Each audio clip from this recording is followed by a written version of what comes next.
ہوئی.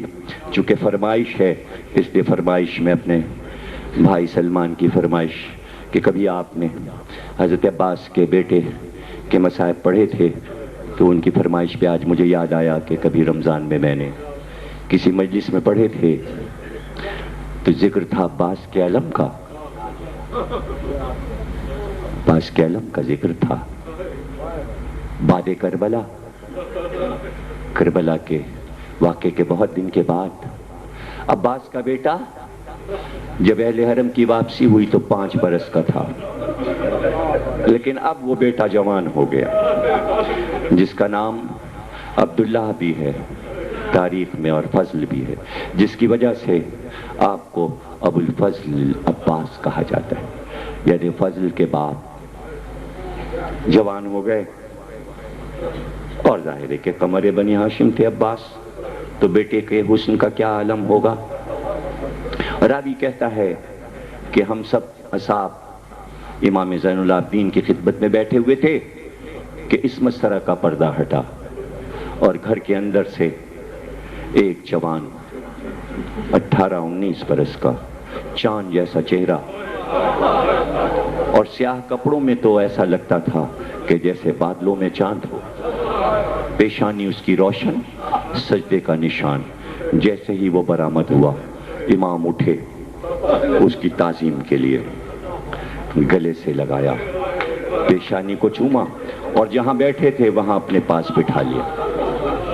اس نے کچھ باتیں کی، امام نے اس کی باتوں کا جواب دیا، سلام کر کے اٹھا اور پھر واپس چلا گیا. جب وہ واپس گیا تو اصحاب نے کہا مولا آپ تو امام ہیں، آپ کو تو کسی کم عمر اور کم سن کی تعظیم کے لیے نہیں اٹھنا چاہیے، آپ پر واجب نہیں ہے، لیکن آپ اس کم سن جوان کی آمد پر تعظیماً کھڑے ہو گئے.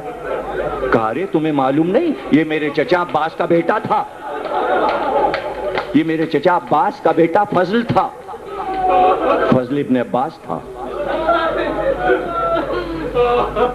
کہ تو اس کی تعظیم کے لیے آپ اٹھے؟ کہاں؟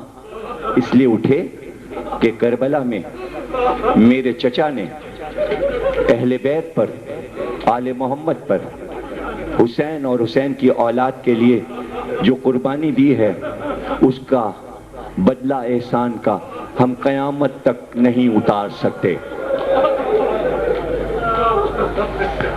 اصحاب نے کہا کچھ بیان کیجئے. کہا سنو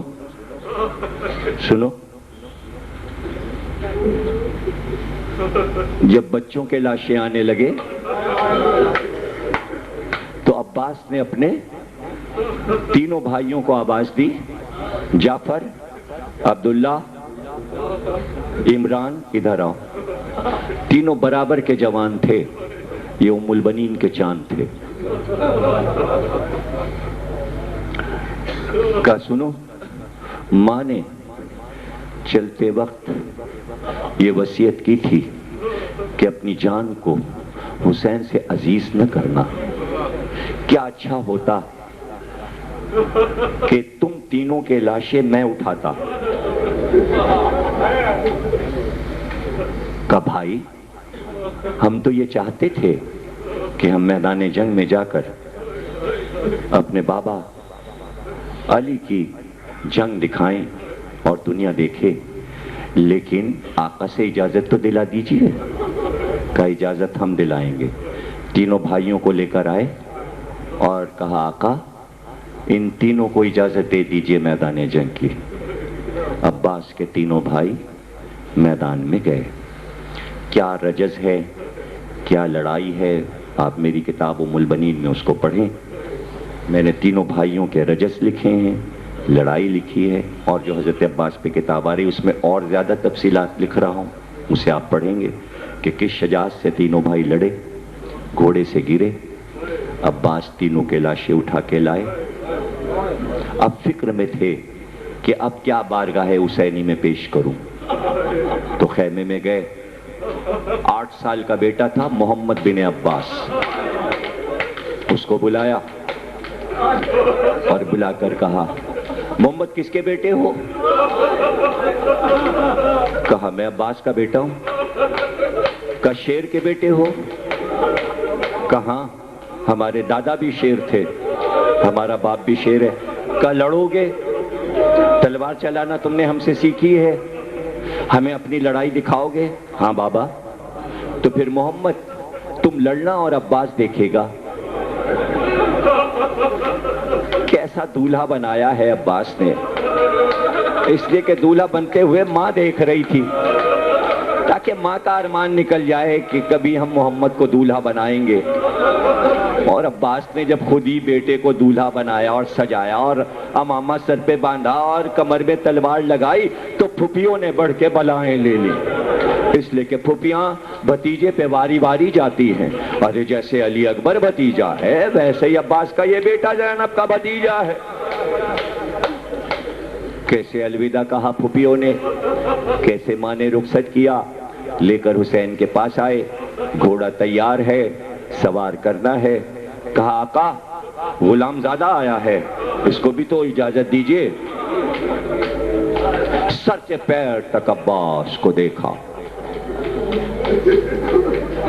اور ایک جملہ جو پیار تھا عباس سے اور جو محبت حسین کو تھی۔ جب عباس کو اتنا چاہتے تھے تو عباس کے بچوں کو حسین کتنا چاہتے ہوں گے؟ علی اکبر سے کم تو نہیں چاہتے ہوں گے عباس کے بیٹے کو۔ کہا عباس اتنا چھوٹا بیٹا، اور دیکھ رہے ہو صبح سے تلواریں چل رہی ہیں، تیروں کی بارش ہو رہی ہے، نیزے چل رہے ہیں، اور اس کو تم برستے تیروں میں بھیجو گے، ظالم کے بھالوں کے نیستہ میں بھیجو گے؟ ہاں آقا ہے تو عباس کا بیٹا، مقابلہ کر لے گا تلواروں کا اور نیزوں کا۔ کہا عباس، اب کیا کہیں اسے؟ کہا عباس اگر تم نے اسے بھیج دیا اور یہ قتل ہو گیا تو میرے بھائی تمہاری نسل کیسے آگے بڑھے گی؟ سمجھ رہے تھے حسین کہ شاید عباس رک جائیں اور بیٹے کو نہ بھیجیں۔ بے اختیار کہا آقا چھوٹے بیٹے فضل کو دادی کے پاس چھوڑ آیا ہوں، اللہ چاہے گا تو اس سے نسل چلے گی۔ آج عباس کو نسل کی پرواہ نہیں ہے، اگر 10 بیٹے بھی ہوتے تو آپ پر سے صدقے کر دیتا، ایک ہے جانے دیجئے۔ بہت روگے، اور جس روایت کی فرمائش ہے وہ آخر میں پڑھوں گا۔ یہ تو تمہید ہے تاکہ تمہارے آنسو نکل جائیں، دل ہلکا ہو جائے، اس لیے کہ وہ روایت ایسی ہے کہ گھر تک روتے جاؤ گے، بیٹھے مجلس کے بعد بھی فرش پہ روتے رہو گے۔ اور کبھی کبھی پڑھتا ہوں، یہ جو پڑھ رہا ہوں یہ بھی کبھی کبھی پڑھتا ہوں، اور اس کے بعد جو پڑھ رہا ہوں وہ بھی سال میں شاید ایک بار۔ بعض چیزیں میں بہت کم پڑھتا ہوں، اس لیے کہ میرا دل رونے لگتا ہے اور مجھ سے ادائیگی نہیں ہو سکتی۔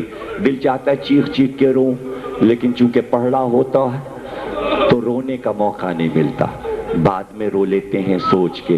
صرف تمہارے چہرے دیکھ کے ہمیں رونا آ جاتا ہے، تمہارے آنسوؤں کی بارش ہماری نگاہ میں ہوتی ہے، اس لیے کہ ہر عزادار کو ہم دیکھ رہے ہوتے ہیں کہ کون کیسے رو رہا ہے۔ ہم تمہارے گریا کے گواہ ہیں، اور قسمیاں ہم کہتے ہیں کہ ایک تو گواہی مانگی نہیں جائے گی گریا پر، لیکن اگر کہیں پوچھ ہوئی بھی تو ہزاروں کے آنسوؤں کا گواہ تو میں تنہا ہوں۔ تم ہمارے رلوانے کے گواہ، ہم تمہارے رونے کے گواہ، ہزاروں گواہیاں۔ اللہ اکبر۔ گھوڑے پہ بٹھایا، عباس جیسی تمہاری مرضی، بھیج دو۔ بیٹا بیٹھا، جب گھوڑا چلنے لگا پکار کے کہا عباس کے بیٹے ہو، پشت پہ وار نہ ہونے پائے۔ علی دشمن کو پیچھے نہیں آنے دیتے تھے، وار کھانا تو سینے پہ کھانا۔ عباس لڑائی دیکھ رہا، سب سے بڑا بہادر اس وقت بیٹے کی لڑائی دیکھے گا۔ جا کے حملہ کیا عباس کے بیٹے نے، اور جنگ کرتے ہوئے نہ نیزوں کی پرواہ نہ تلواروں کی پرواہ، رجس پڑھتے جاتے تھے، آواز دیتے تھے، جانتے ہو کون ہوں میں؟ میرا چچا ہے حسن میرا چچا ہے حسین، میں علی کا پوتا ہوں، میں عباس کا بیٹا ہوں، میں ہاشمی ہوں، میں ہاشمی ہوں، میرے پردادا ہیں ابو طالب، کیا رجس شہزادے نے پڑھا اور پرواہ نہیں کی، لشکر میں دھستے چلے گئے، آگے بڑھتے گئے، پیچھے ہٹنا تو ان کی خو نہیں، ان کی عادت ہی نہیں ہے، اور پیچھے مڑ کے نہیں دیکھا کہ چاروں طرف سے نیزے والے گھیر رہے ہیں، سامنے بھی بھالے والے، اور پھر وہ منزل آئی کہ جہاں نیزے والوں نے دائرہ بنا کر عباس کے بیٹے پہ حملہ کیا۔ ایک نیزہ ہوتا تو میرا شہزادہ سہ لیتا، جب کئی سو نیزے چلے تو بچہ گھوڑے پہ ڈگمگایا، آواز دی بابا بیٹے کا آخری سلام لیجئے، بیٹا آپ کو آخری سلام کر رہا ہے۔ پہلی آواز جو بیٹے کی آئی تو آپ کے علمدار عباس نے مرتجس کی لجاموں کو کھینچا اور چاہ کہ لجام کو چھوڑ کر میدان کی طرف گھوڑے کو دوڑائیں۔ ابھی عباس کا گھوڑا چند قدم بڑھا تھا کہ عباس نے سامنے دیکھا کہ حسین کا گھوڑا عباس کے سامنے آ کر رکا۔ عباس نے آقا کا چہرہ دیکھا، حسین نے عباس کے سینے پہ ہاتھ رکھا اور فوراً پوچھا، عباس کہاں جا رہے ہو؟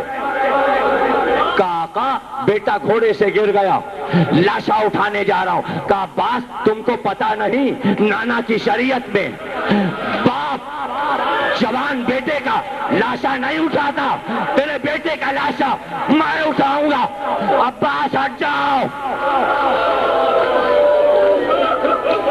57 برس کا بوڑھا گھوڑے کو دوڑا کر عباس کے بیٹے کے قریب پہنچا، جھک کر عباس کے بیٹے کا لاشا اٹھا کر گھوڑے پر رکھا، تیز آئے کہ عباس تیرے بیٹے کا لاشا لے آیا۔ مگر عصر کے وقت جب علی اکبر کا لاشا لے کے چلے تو فرات کا رخ کیا کہ عباس آؤ، بوڑھے باپ نے جوان کا لاشا اٹھایا، رو لیے، کر لیا ماتم۔ عباس کے بیٹے کا لاشا آ گیا، عباس کے بیٹے کا لاشا۔ دادی کو نہیں خبر کہ پوتا مارا گیا، چھوٹے بھائی کو نہیں معلوم کہ بڑا بھائی مارا گیا۔ ہاں جب بشیر آیا تو فضل کو پتا چلا میرا بھائی بھی مارا گیا، اور ایک جملہ کہا تھا بشیر بس یہ بتا دے اگر بابا آئے ہیں تو میں اچھے اچھے کپڑے بدل کر آ جاؤں، اور اگر بابا نہیں آئے تو یہی کالے کپڑے پہنے رہوں۔ کہ بابا نہیں آئے تو رو کر دادی کے پاس آئے اور دادی کے برقعے سے لپٹ کے آنسو پوچھ کے کہنے لگے، دادی اماں بابا نہیں آئے۔ ابھی 5 برس کے تھے، لو تقریر ختم ہو گئی، اور آخری جملہ میری کتاب ام البنین پڑھنا، اور جو اشرا میں نے حضرت عباس پر جامع سبتین میں پڑھا وہاں بھی تفصیل سے پڑھ چکا کہ جناب زینب پوری زندگی عید مناتی تھی تو صبح سے ہی سواری منگوا کر صرف ام البنین کے گھر جاتی تھی۔ زینب کہا کرتی تھی ہماری عید تو ہے 4 ام البنین کے بیٹوں کو دیکھنا، میرے 4 جوان بھائی، اور جب اس گھر میں زینب پہنچ جاتی سارے بنی ہاشم وہاں آ جاتے کہ ثانی زہرا جہاں ہے وہیں عید ہوگی۔ ساری بہنیں، سارے بھائی، سارے بھانجے، سارے بھتیجے، ام البنین کے گھر کا صحن ایک باغ لگتا تھا جس میں پھول کھلے ہیں۔ زینب اپنے 18 بھائیوں کو دیکھتی اور کہتی بہن تو عید منا رہی ہے، جس کے 18 بھائی ہوتے ہیں اس کی بہن کو حق ہے کہ وہ عید منائے۔ بعد کربلا جب عید کا دن آیا زینب نے سواری منگائی کہ مجھے لے چلو، مجھے ام البنین کے گھر لے چلو۔ جملہ کافی ہے ماتم کے لیے، اب اس سے بڑا کیا جملہ ہوگا۔ زینب عید منانے آ رہی تھی، ایک بار خالی صحن میں آئی، آواز دی عباس بہن آئی ہے عید منانے، جعفر آ میرے بھائی آ، بہن رمضان کی عید ہے، ابھی رو رہی تھی کہ دروازہ کھلا اور 7 برس کا بچہ مشک رکھے ہوئے پکارتا ہوا پھوپھی اماں میں پانی لایا۔ عباس کا بیٹا پانی بھر کے مشک میں لایا۔ زینب نے پکارا، ارے یہ فضل نہیں ہے، یہ تو عباس خراج سے آ رہا